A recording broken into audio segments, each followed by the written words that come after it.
sini gitu ya. Jadi gini, ilmu nasab sudah disampaikan tadi ya, bahwa itu adalah ilmu tradisi, itu buatan manusia dan disampaikan dari generasi ke generasi sebagai kaidah.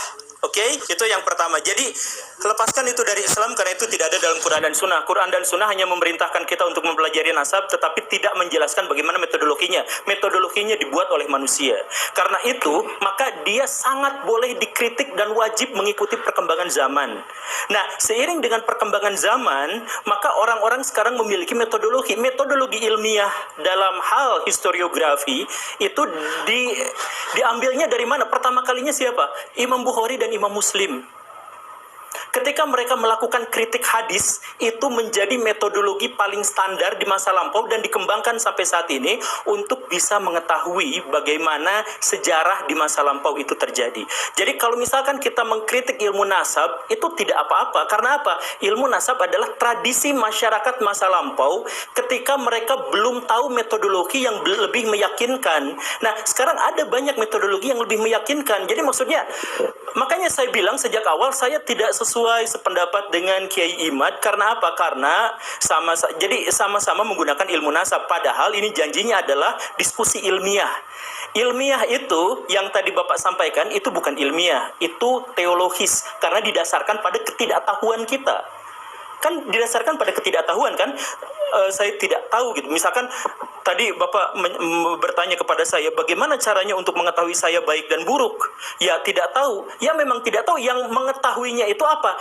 Kita lepas dari hal-hal yang goib. Ilmiah itu gak peduli sama hal-hal yang goib. Kita fokus pada saya diketahui baik dan buruknya itu dari mana? Dari rekening saya ditransfer kemana? Apakah ke yatim piatu ataukah ke tempat dugem? Misalkan dari jejak-jejak yang bisa kita uji secara empiris.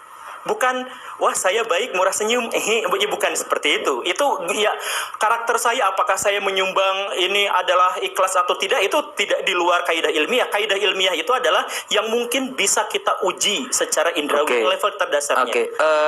Cuma bertanya dulu. Oh belum selesai? Oh ya udah apa-apa, sok aja. Iya, mau bertanya Pak Anu. Coba ilmiahkan kepada saya bagaimana Pak Gembul tahu bahwa selama ini Pak Gembul sholat Rasulullah benar-benar seperti itu prakteknya. Saya menemukan catatan dalam Bukhari dan Muslim. Oke. Anda tahu ilmu hadis dalam pencatatan Bukhari Muslim? Tidak. Nah, itulah karena di dalam pencatatan hadis Pak Gembul ya sangat erat harus dalam penulisan hadis, bahkan Imam Bukhari Muslim itu sangat ketat. Jadi yang dipandang pertama dalam ilmu hadis adalah kredibilitas orang yang meriwayatkan, Pak Guru. Bukan tentang catatan dulu. Kalau kita seumpamanya kita bertanya gini, mana catatan tulisan asli Imam Bukhari di zaman Imam Bukhari sekarang? Karena tidak bisa ditunjukkan, berarti Imam Bukhari lepas, tidak pernah ngarang kitab hadis. Gak bisa seperti itu, Pak Guru. Ya bisa, jadi gini. Mungkin itu dulu ya pertanyaan saya. Coba ilmiahkan kepada saya bahwa Pak Guru selama ini sholat benar-benar seperti itu Rasulullah sholat. Saya jawab ya. Ya, ilmiahkan kepada saya. Saya tidak sholat dengan gaya ilmiah. Gimana? Karena itu kepercayaan. Saya bilang kepercayaan dengan ilmu itu terpisah secara epistemologis. Jadi kalau saya percaya pada Tuhan, saya gak akan mencari-cari Tuhan. Ketika saya sholat, saya gak akan mencari-cari tentang studi ilmiah, apakah sholat begini begitu. Itu didasarkan kepada kepercayaan saya kepada Imam Bukhari. Jadi itu adalah ranah kepercayaan.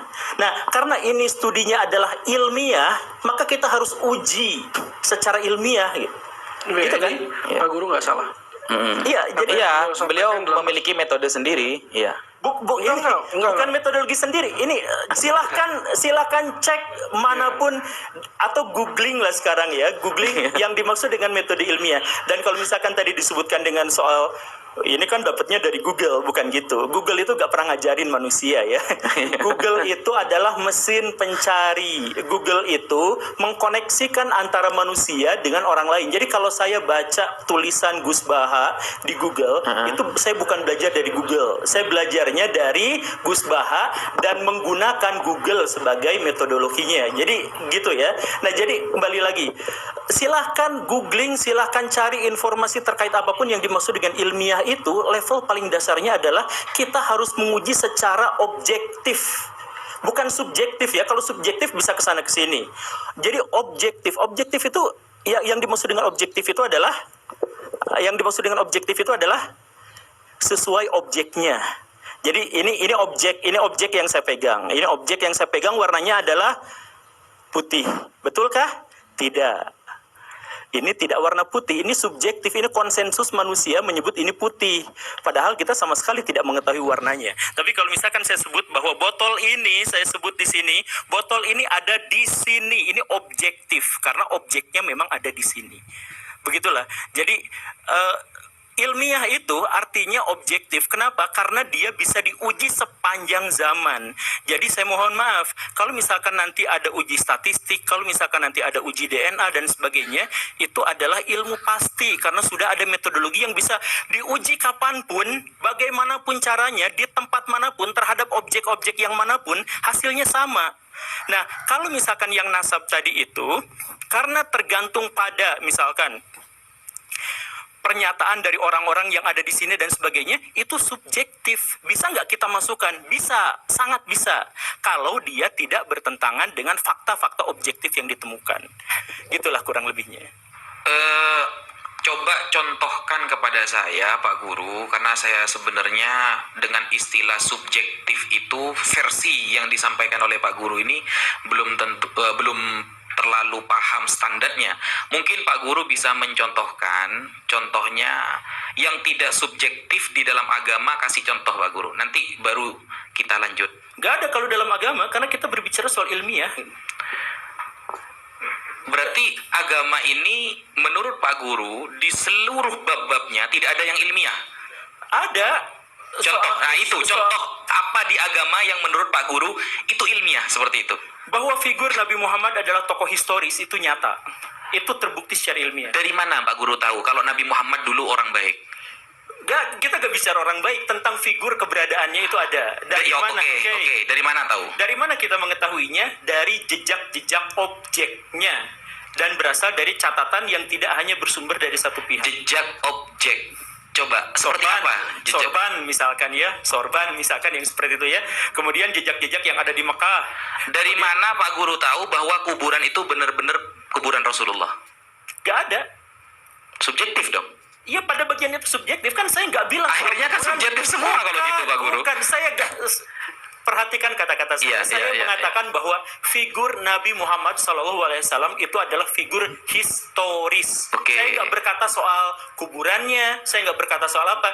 Jadi kan tadi dikatakan sorban kan, kata Pak Guru? Bukan sebentar. Bagian dari agama mana yang bisa dinalar secara objektif gitu kan? Iya, betul. Nggak semuanya. Saya bilang nggak semuanya. Satu aja. Tapi ya itu figur Nabi Muhammad itu ada. Oke, tahu dari mana Pak Guru? Itu ada. Ada jejaknya. Jejak apa? Jejak itu berupa tulisan, berupa artefak, dan berupa sosiofak dan mentifak. Oh, subjektif berarti. Karena dari artefak dan tulisan seperti sabda-sabdanya, semuanya adalah kabar dari orang-orang yang dia itu belum tentu kita tahu beberapa orang ini sepakat dalam kebohongan apa tidak. Bukan. Kan subjektif juga berarti Pak Guru. Sama-sama tahu dari perspektif orang. Jadi gini ya. Jadi gini, yang sekali lagi ya, yang iya, tahu dari mana kalau kuburan itu kuburan Rasulullah? Saya gak bilang